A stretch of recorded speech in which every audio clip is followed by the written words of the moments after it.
So far, just you tonight. We're going to talk about embracing no. Charlotte? I'm here. I'm right here. Yes, and I have the slides. Well, it hasn't started yet. It's just the top page. Hi. Sorry about that. This is Dave Johnson again. Well, glad to have you, David. Great.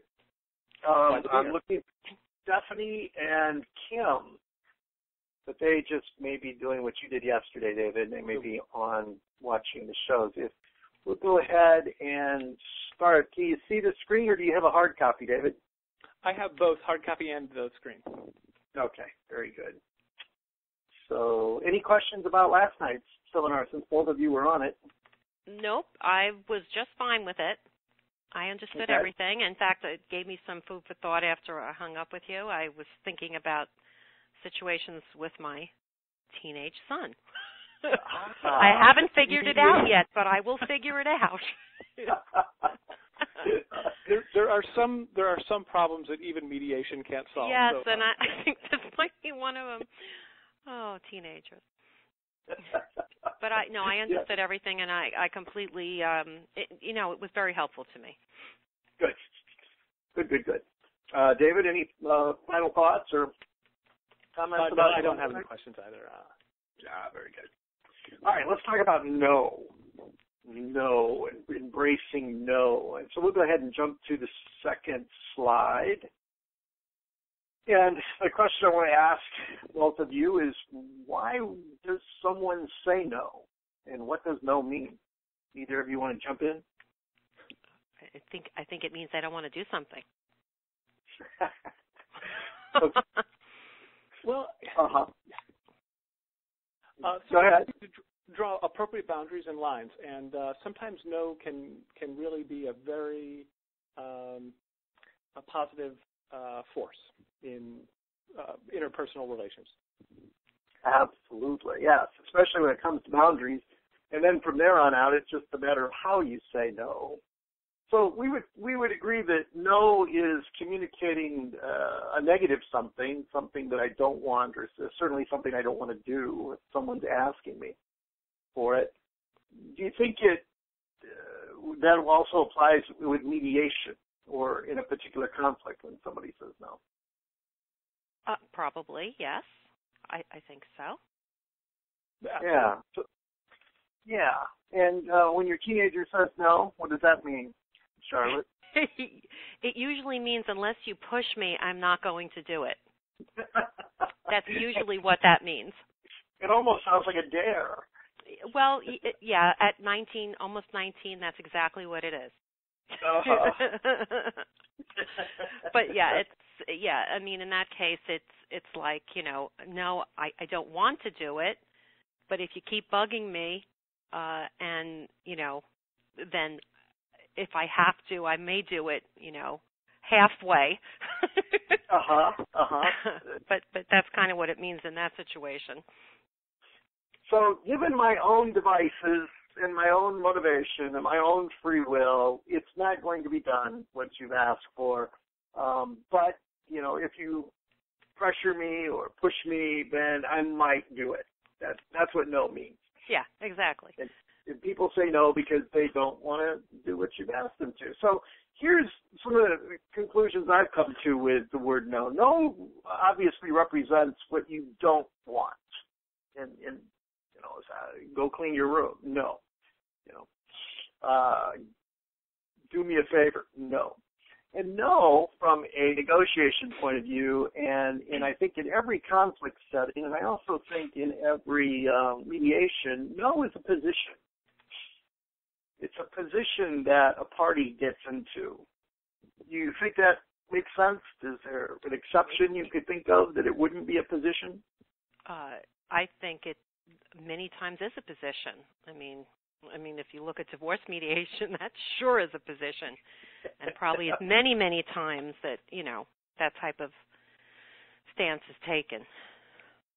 Yeah. How about you, David? Almost inevitably, ego is involved with a no, and we're getting into interpersonal conflict, attached conflict. Right. But it doesn't always have to be that way, and it isn't necessarily that way. Right. No, it doesn't have to be. Sometimes we're not very good at no or where our no is coming from. One of the things we have in our industry as conflict managers and as mediators is this assumption or even this mission that it's the mediator's job or the conflict manager's job to move people or help people off of their position and onto their interests. Have you heard that phrase before? Get people off their position and get people onto their interests? No, I personally have not. How about you, David? That's the core of it, right? Yeah. Mm-hmm. Yeah. We get told that a lot. You know, well, what is it you do? Oh, we got it. Or we'll be talking to somebody and admit, as a mediator, I've actually heard people say, you know, well, you're on your position. Can you tell me what your interests are? It doesn't really work well when you do it that way.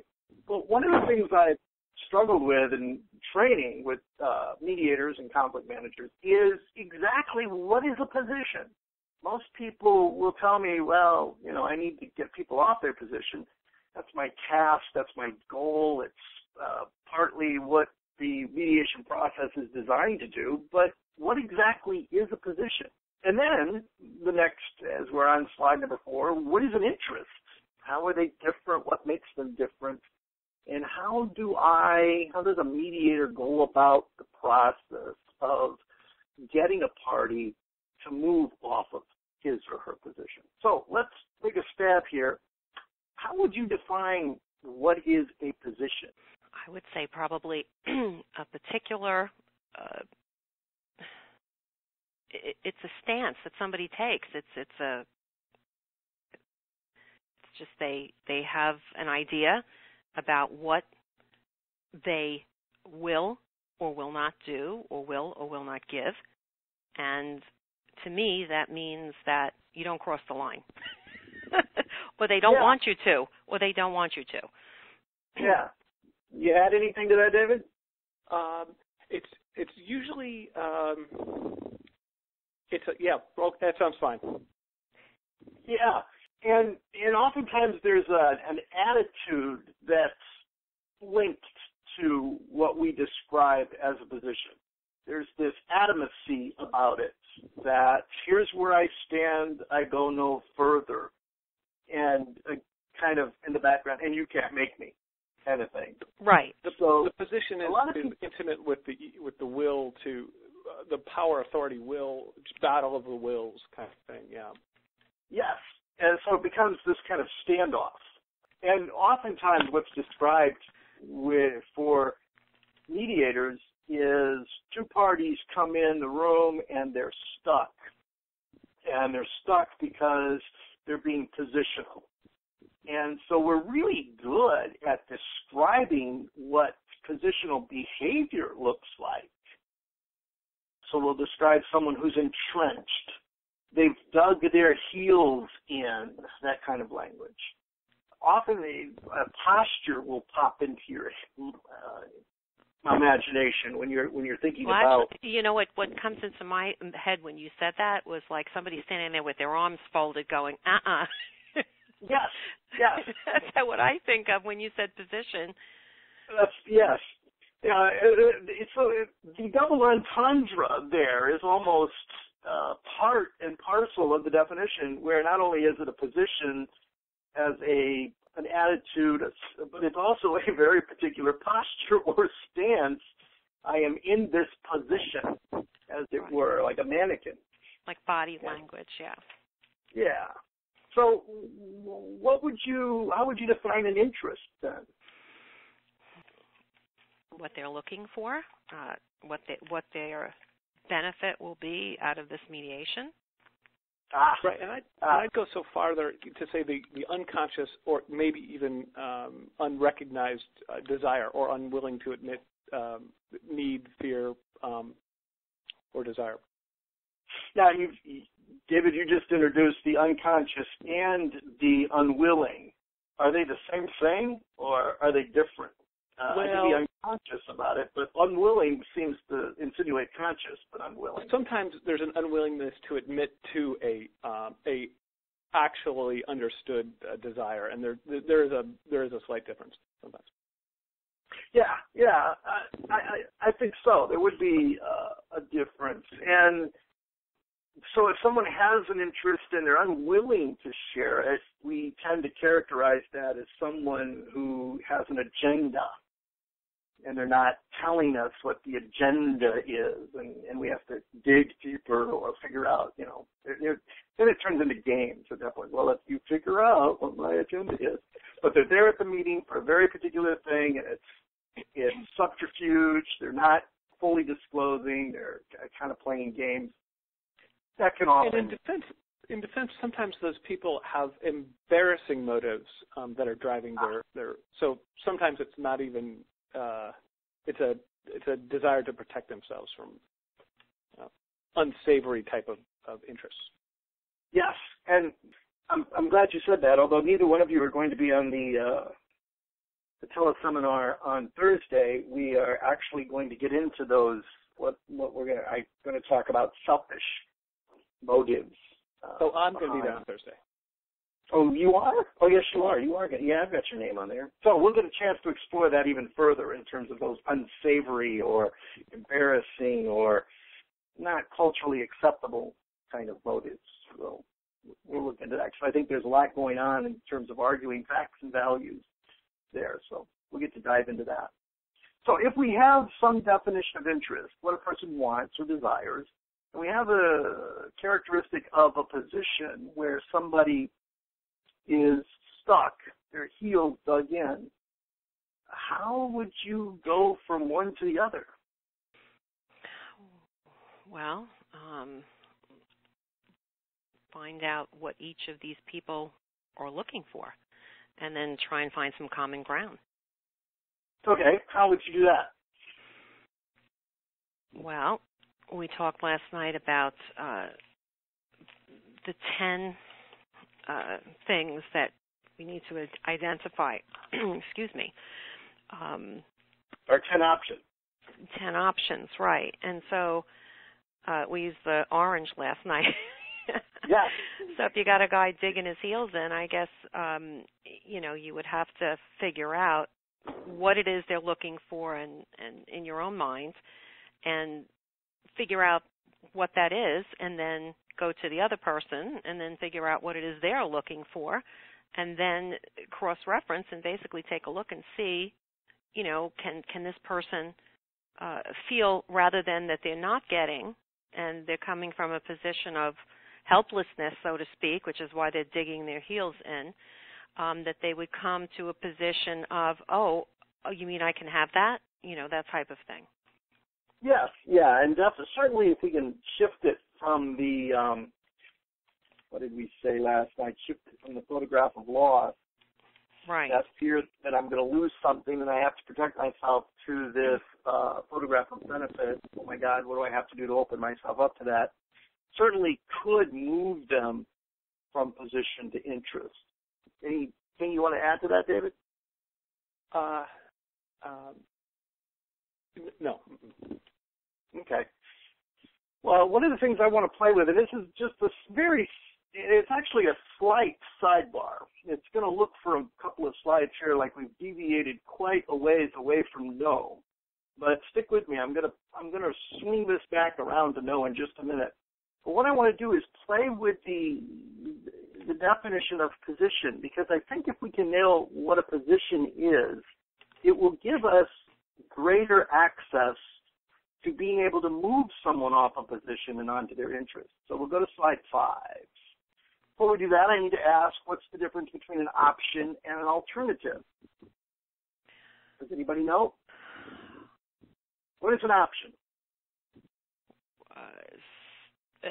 A possible idea, a possible solution. Because we talked about yesterday with 10 of them at least. For right. Every need or benefit, there are 10 possible options. So, yeah, that's a way to meet that need. So how would that differ from an alternative? An alternative would be another type of option, in my mind. I mean, something different. You've got me stumped, let me be honest. I'm just grasping at straws there. No, we can work with that. So we've got an option, and then you've got another type of option. What would be the difference then as a different type of option? I'm sorry, a different type of option. Why wouldn't they both be options? If you got one's an option and the other one's a different type of option, why wouldn't they still both be options? I think an alternative might be something that the person hadn't thought of. And maybe it's not exactly what they want. I mean, it's being creative, I think.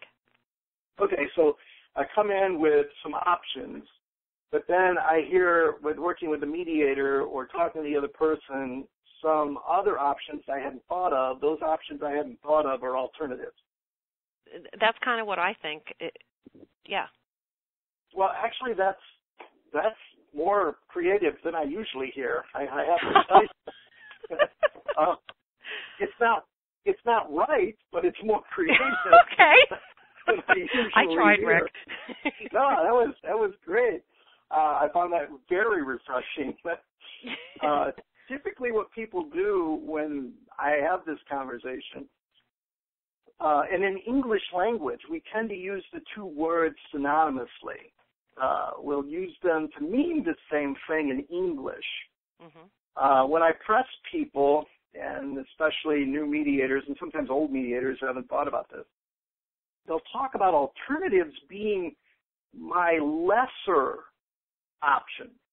They're options, but I don't really want to go to them unless I really, really, really, really have to. Like option B. Yeah, well, or D. Or alternative B. Mm-hmm. Yeah. Well, option would be A and alternative would be B. Or if we had a list, you could have 1 through 10 are options and 11 through 20 are alternatives. That's the way most people think about it, and that's the way we tend to use it in English language. So if we did this from the street version, alternatives, the way we use it in English language, are stinky options. Okay, stinky options. They're stinky options. They're ones I don't. If you pushed me in a corner, I had to, I would pick it, but I don't really want to pick. Well, that's a bad. That's not the right definition, and our English language doesn't serve us well in terms of making this distinction. Here's the things they have in common. Both options and alternatives are action plans, as you said, your first definition of option. They both are action plans that will accomplish a need. Okay.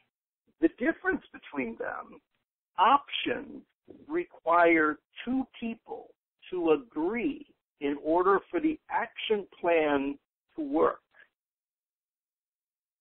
Okay. Alternatives requires no one other person's agreement in order to engage the action plan to work. Could you explain that further? Yes. So, for example, if I go to a used car lot and I'm going to talk to a gentleman or a woman, the salesperson, about buying a car, and they treat me horribly, okay, I have several alternatives that I can take. I don't have to, let's say my need is transportation, and I've come to this person, and they've given me a series of options. They'll sell me the car for $1 billion at 200% interest, and I'm sitting there going, well, no, I don't like those options. So I'm not going to buy that car. Those are all options because both of us have to agree on it. Right. If I sit down and say, well, look, I'll buy that car, but you have to give it to me for $100 at $1 a month payment till it's paid in full. Then the, obviously, sales organization says, no, we don't like those options. So we're not going to sell you the car. It requires both of our agreements in order to engage those options. in engaging those options, my transportation need would be met. However, an alternative, I can meet my own transportation need that does not require this salesperson nor this sales organization. Okay. So what's one alternative I could do to meet my own need without this other person's permission? You can just go to another car dealership. Yep, Purchase that's a car my someplace prerogative. else. So I have the alternative to go to another dealer and negotiate other options. What else could I do that doesn't require their permission? Decide not to buy a car. I've decided not to buy a car, but I still have to meet my, get my transportation. You're going to buy a motorcycle. I could go buy a motorcycle. What else could I do for my transportation needs? MARTA, yes. I could, public transportation. I could walk. Ooh, you remembered MARTA. Wow. How long have you been away from Atlanta? Only a few months, not long enough to. I'm trying to forget. I just can't. The truck. Now, those are all alternatives. I could get a cab. I could ride a bicycle. I could run, jog. There's any number of alternatives that are fully within my power to engage that does not require this other person's permission or agreement. Okay. Now, we talked yesterday about brainstorming. So let's go a little bit further because we certainly haven't explored all of our alternatives. I could come back at night and steal the car. Oh, that's a criminal mind. I wasn't thinking along those lines, Rick. And that's why we fail as mediators.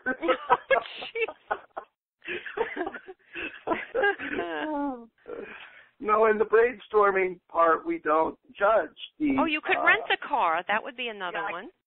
See, and now you thought of that because we thought of the outrageous one. See, there are plenty of alternatives. They're not all ones I would necessarily choose, but by practicing and stretching that creativity muscle that we have, we get better at coming up with alternatives and better at coming up with options if we won't filter them. We're not just looking for good ideas. We're looking for any action plan that would meet the need. So essentially, an alternative is rooted in power. Is a demonstration of your ability to not deal or your power in this situation to, Exactly. The alternative, and this is, we don't play enough. I don't think we play enough with this with mediators and conflict managers, because this literally alternative, once you wrap your brain around this, is the party's power base in every negotiation, in every conflict. The alternative, the list of alternatives, is literally your power base. And it's what brings the other party to the table. It could be, and it tells me when to walk away. Right. Okay. So here's how this works. Let me go, because the next slide will explain it even further. Both alternatives and options are action plans to meet a need. It's your power base. And now think about this. Both parties at that table, or let's say you and I are in a conflict, you have a set of alternatives that you can turn to. I have a set of alternatives that I can turn to in this conflict. And that's your power base and it's my power base. It's literally, slide number 7. Have you heard of a BATNA? Yes. Okay. What about you, David? Sure. Mm-hmm. Yes, it's classic language. I think it also comes from Fisher and Urey's book, Getting to Yes, Charlotte, we were talking about yesterday. Right. A BATNA stands for the best alternative to a negotiated agreement. Now, if we've got a list of 10 options that literally could turn into an offer, but I also have a list of 10 alternatives, that I could turn to if this person, I cannot get an agreement with this person. I still have the power to meet my need. So out of these 10, I picked the best one possible. So if we go back to our transportation illustration, out of all the ones we mentioned, which one would you identify as the best alternative?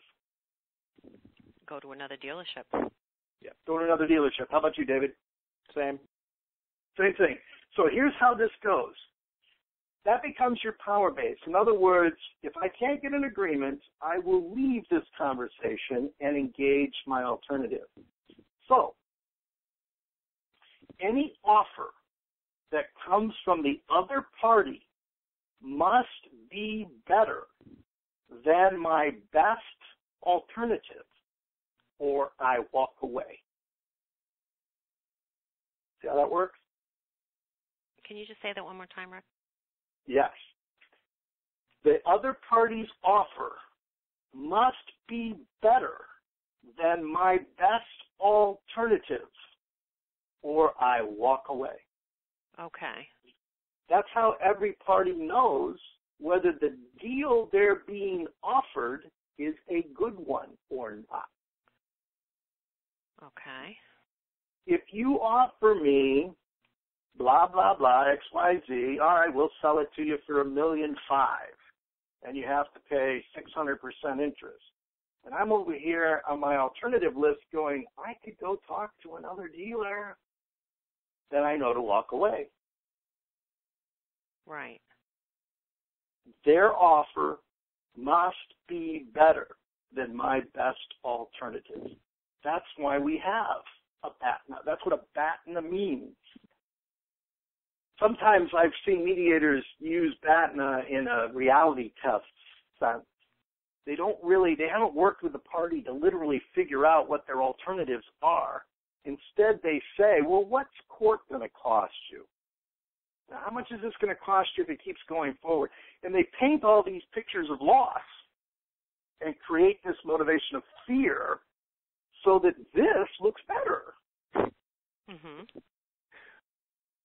And that's not really a good idea to do that, because I can literally work with the party, figure out what their need is. Let's figure out what the alternatives are. Which one's your best?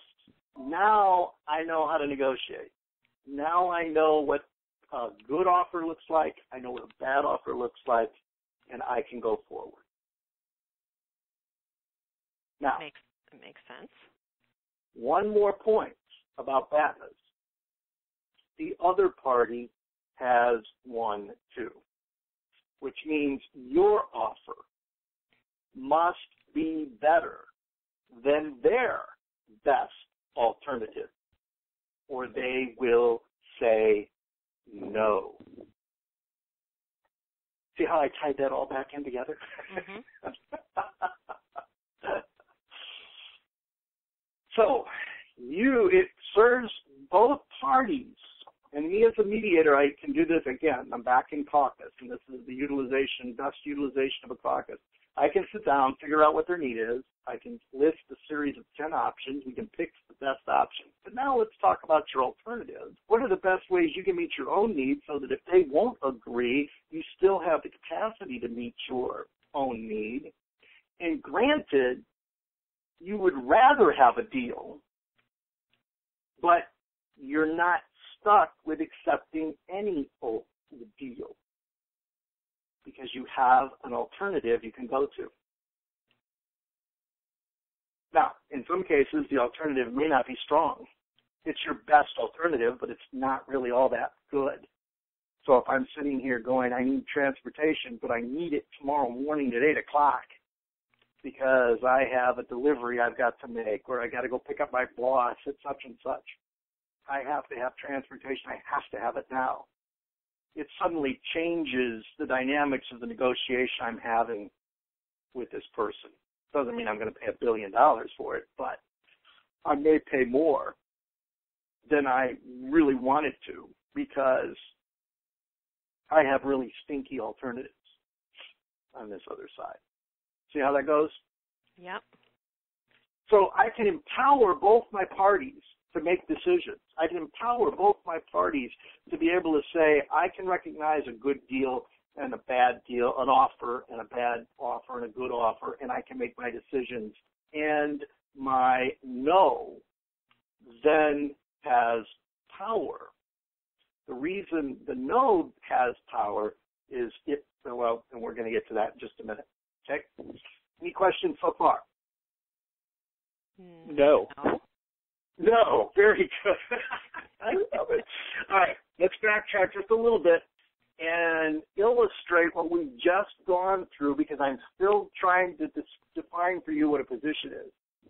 Let's go back to interest. We now know what options and alternatives are. We know we've talked a little bit about positions and interests. Let's talk about interests versus options. Okay?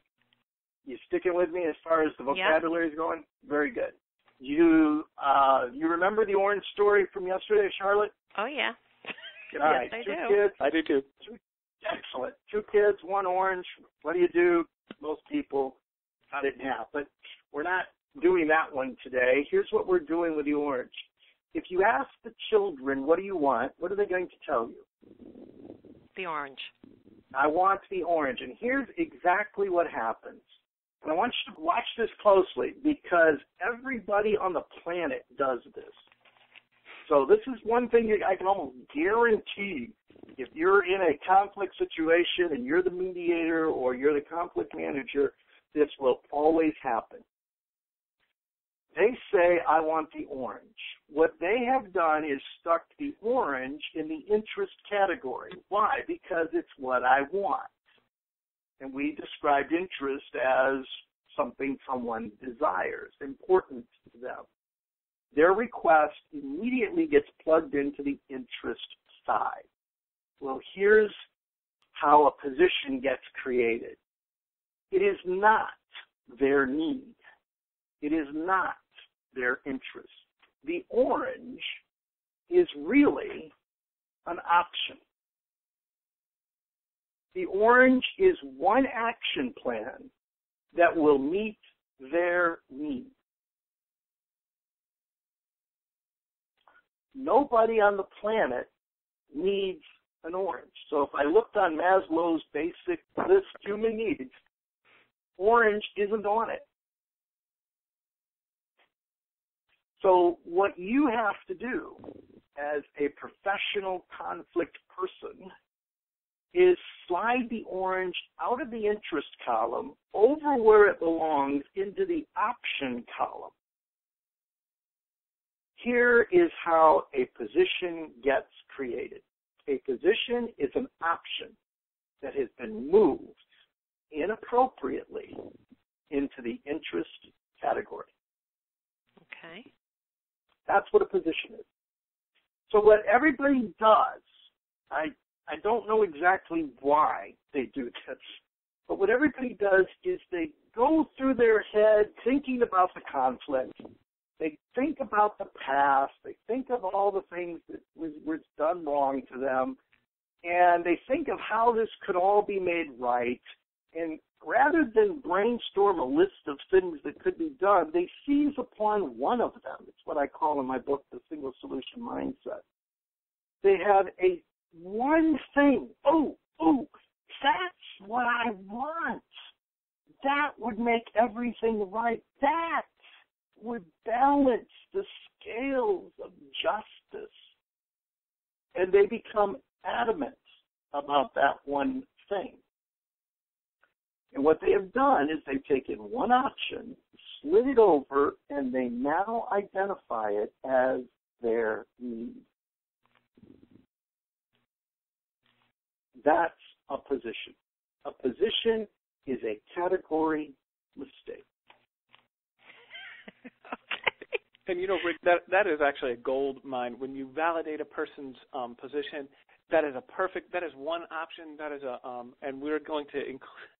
You're validating that they're being heard, and then you're just gently, like brushing it with a feather into a different category as one of many options to solving this problem. That's where the art comes in. That's beautiful. Yes. So here's what I want you to practice from now on. anytime, anywhere, and Charlotte, every time with your teenager. Okay. If you I'm listening, Rick. I got your attention, right? Yeah. If you ask them what they want, I don't care what they say. What I want you to say in response from the back of your head is that one option. No matter what anybody says to the question in any context of conflict and negotiation, what do you want? The answer is always one option. Okay. Now, as soon as you do that, we're going to click through a couple of slides here. As soon as you do that, you slide the orange now back into the option category. We don't have a clue what their interest is. And here's the hard part of being a conflict specialist. Neither does the person you're talking to. They don't have a clue what their interest is. But we can now explore it. By moving the request into the option category, we are now free to discover their interest. And this is my experience over 20 years of doing this. People can't tell you what their need is to save their lives. They'll tell you what they want, and it's always one option. But they don't think like this. They don't know to think like this. They don't know these categories. And so they inevitably slide the option into the interest, and then they're adamant about it, and that is a position. So you want to get them off that? I want to get them off that. Okay. Okay, right, so I have in a gentle way that opens up, that doesn't lock them in even further. It's right. Yeah, so that's one option. Yeah, I want the orange. Well, that's one option. So if we're going to summarize the difference between a position and an interest, a position is always a category mistake. It's an option that's been placed in the wrong category by mistake. And everybody bet on it. Yeah, damn bet on it. You're going to hear it every single time. Your job is to move it back into the option category where it belongs. Okay. Now, once I've done that, now I can start to explore the option, because the only clue I have as to what their interest is what the orange would do for them. The orange would do something for you, honey. What would that be? I'm talking to the kids, right? Mm-hmm. What are you going to do with you? So now I'm going to ask all these questions around their request, which I know is only an option. What are you going to do with the orange when you get it? What happens? How's it going to help you? What difference is it going to make if you get it? How's your life going to look if you don't get it? Tell me about the characteristics of this orange that you're asking for. Why is it so important to you? The answers to those questions starts to give me insights into what this orange will fix for them. And the only other advantage that I have as a conflict specialist is that I know that this is, as we talked about last night, all of this is motivated by a basic human need, the heart of conflict. There's something that they're going to lose if they don't get it. If I can dive into what's that loss going to be, if I can figure out the benefit that the orange provides for them, and as we did last night, hunger. Hunger is a basic human need. And now we're back into, all right, their interest is hunger, the option, and now it becomes crystal clear. An orange is one action plan that will meet that need. So the orange was always an option. It was never the need. Make sense? Mm-hmm. All right.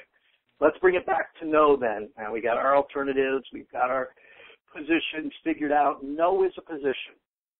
And we can go through this exact same process with the word no. it tells us the orange is what they did want.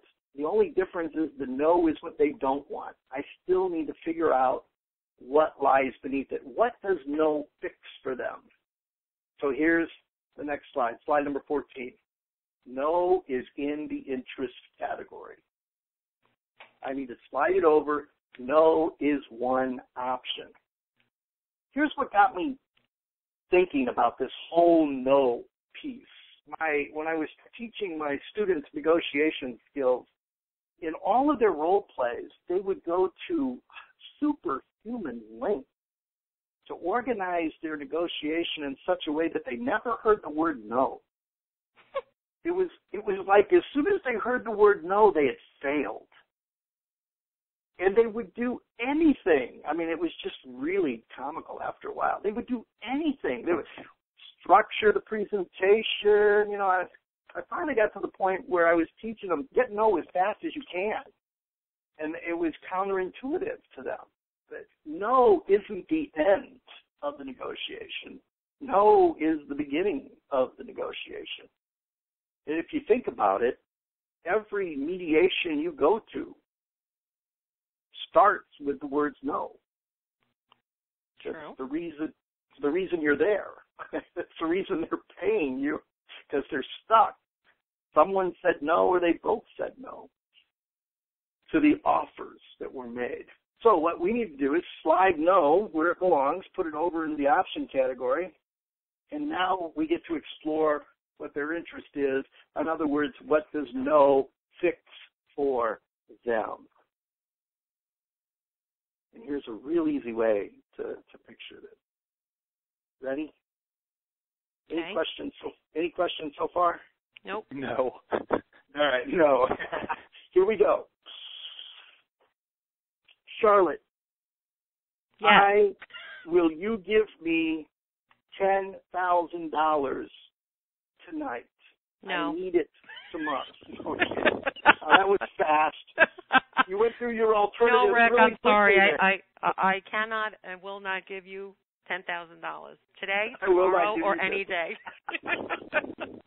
Not if you were the last man on earth. Okay. Now watch. Every no is a yes to something else.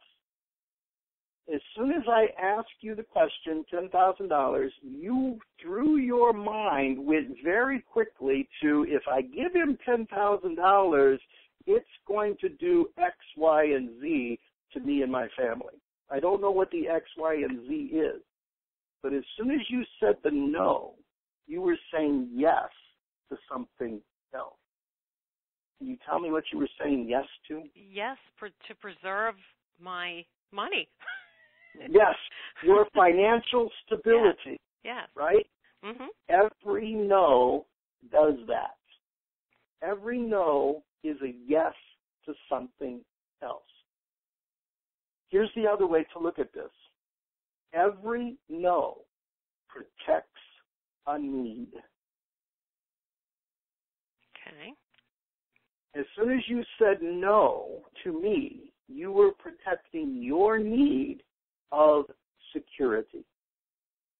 It could have been a number of other different needs, but given what you just described, I would name it security. Mhm. Yes. Okay? Not a scheme. Maybe it could have been food, clothing, shelter. One of basic human needs. Every no does that. So every time someone says no, they're protecting a need. They are protecting an interest. And by exploring the no, what does the no fix for them? What does the no do for them? By exploring the option of no, we get a better insight into what that interest could actually be. So if we go to the next slide, 16. The no prevents something, and now we're tying into what we were doing last night. The no prevents something. It also provides something. It is always a yes to something else. So, Charlotte, the power of your no comes directly from the power of the other yes you said in your head. I don't remember saying yes to $10,000. No. The yes to your financial security, your family security. Yes. So it's kind of like the opposite. Yes. Right?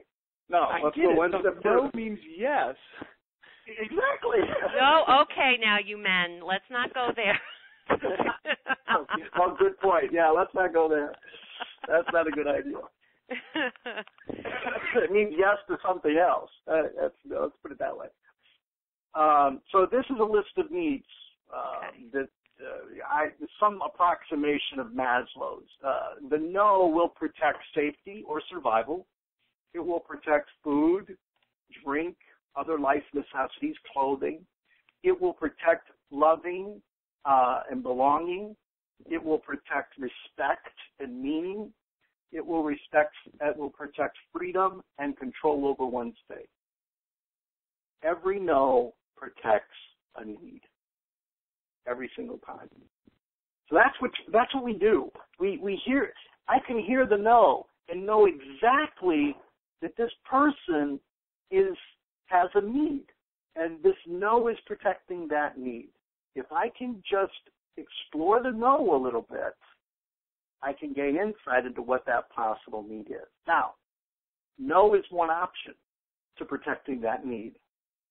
If I can figure out what the need is, there are 9 other options for not only protecting that need, but possibly even getting that need met. So, for example, and this is all hypothetical, of course, but Charlotte, you're concerned about the financial stability of your family, right? Right. And therefore leery of giving me $10,000. Yeah. But if I could guarantee in such a way that I could meet every doubt and I would sign anything you asked me to that would address your doubts, if I could promise you that I would give you $20,000 back by Friday if you gave me $10,000 tonight. I might consider it. You might consider it. Maybe. Right? Now it's a trust issue and a security issue. Notice we're past if you could literally meet my need of financial stability, I might be willing to talk to you about this. Notice that's not no, because I did something to address the need. The rest becomes security, becomes trust. Do you believe me or not? If I promise to sign over what I used to say, sign over my house, but these days, are you kidding? Your house is upside down. I don't want your house.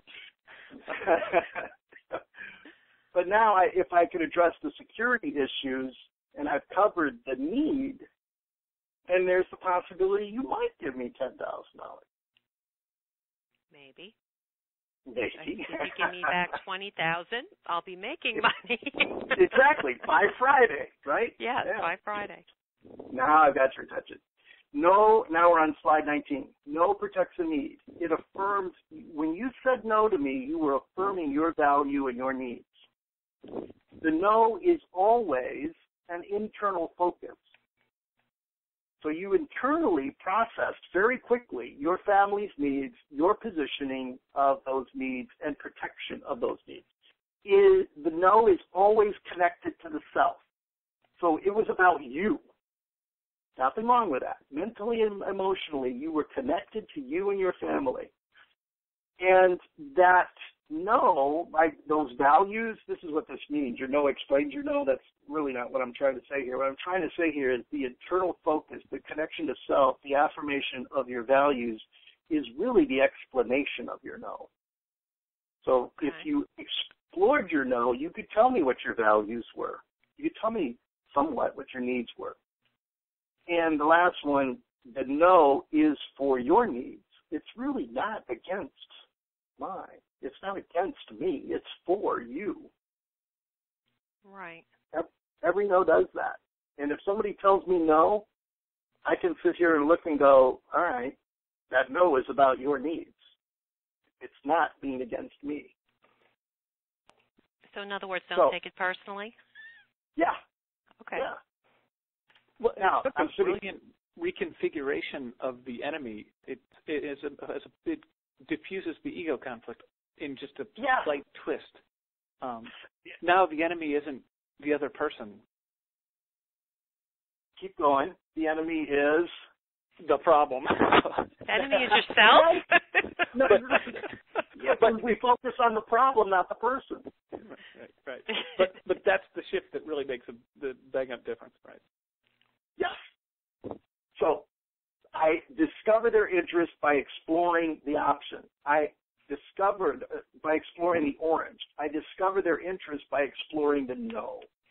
And I don't have to be, just blatant about it. Well, can you tell me why you told me no? Because that makes people defensive. And Thursday night we'll get into all really what I call misdirection. The answer you get, can you tell me why you said no? You're going to get misdirection. You got to know how to get around that if you're going to do it. But there are other ways I can do it without saying, tell me why. One of the way I like to get it is, what would I have to do in a make-believe world, if anything was possible?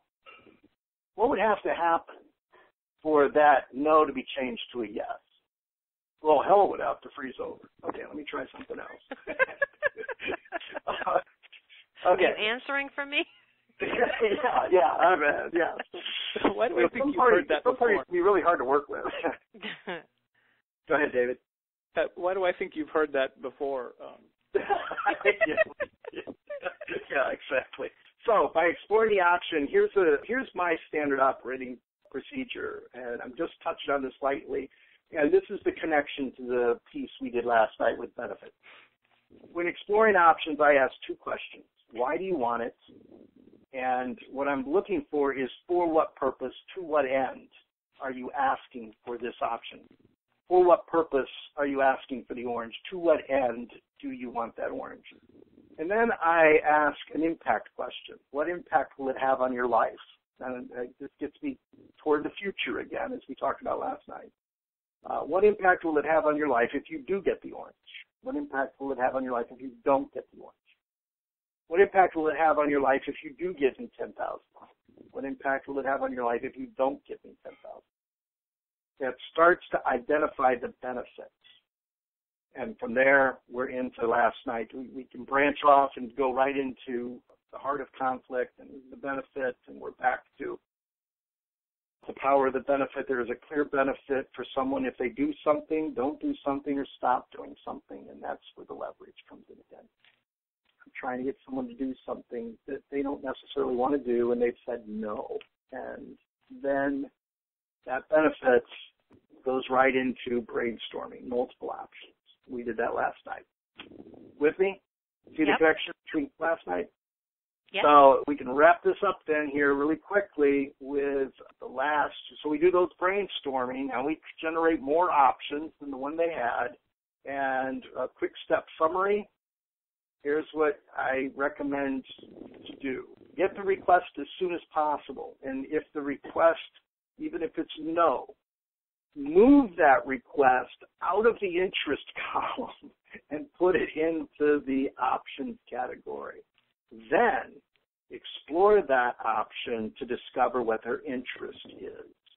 Identify the benefits and do what we did last night. Brainstorm for 10 more options. Pick the best ones and make an offer. Any questions, thoughts, concerns? No. No, Rick, but I want to tell you that today I made some Chinese food. I used an orange. I squeezed all of the juice and used some of the rind also. Beautiful. Can I have the inside part of it? Yeah. I'm hungry. Yeah. Look at that, a win-win. That is so funny. Oh, well done, David. Well done. Well, all right. Go ahead, David. I look forward to talking to you on Thursday. Oh, excellent. Yes. Then I will go ahead and send you your certificates. Did you get your certificates for last night? Yes, I did. Yes. Mm-hmm. Okay. Then you will get the same one, just different titles, and you will have those things that you need for the GODR requirement. And if you're on if you're online, those people that aren't on the phone, I need you to send me an email to let me know that you were on the phone, and then I'm going to have to ask you a quiz question to verify that you were on the presentation.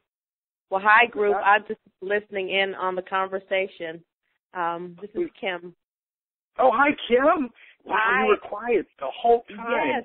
Yes. I've just been very interested to hear about the BATNA and the orange from yesterday that I missed, and moving to no. Yes. Very good. Then do you have any questions or concerns? No, this has been very interesting. Very, very interesting. Okay. Well, then I will go ahead and send you your certificate as well, and we'll see if Stephanie sends me an email, and we can get her a certificate as well. So Thursday night, Stephanie, I hope to see you if you're online, and David, I will see you Thursday night. All right. I look forward Rick, to it. thank you very much. Right. I really appreciate it. It was very helpful. Very good, and good luck with your teenagers. Oh, yes. Thank you so much. Have a good night, everybody. Good night. Hi, Rick. Can you add me on for Thursday as well? This is Kim. Yes. Do you want me to use the same credit card number? All right. I will add Kim. Yes. Very good. Okay. Okay. Anything Have a else? good night. Good night. Thank you. That's it then. Bye-bye. Bye-bye. Bye, Charlotte. Bye, Kim. Bye-bye. Bye, David. And Stephanie, email me. I will go to my email now and see if you emailed me. Let me know that you were Stephanie. There's an email. All right. Very good. I got your email. I'll send you a quiz question, and then I'll send you your certificate. Talk to you later. Bye.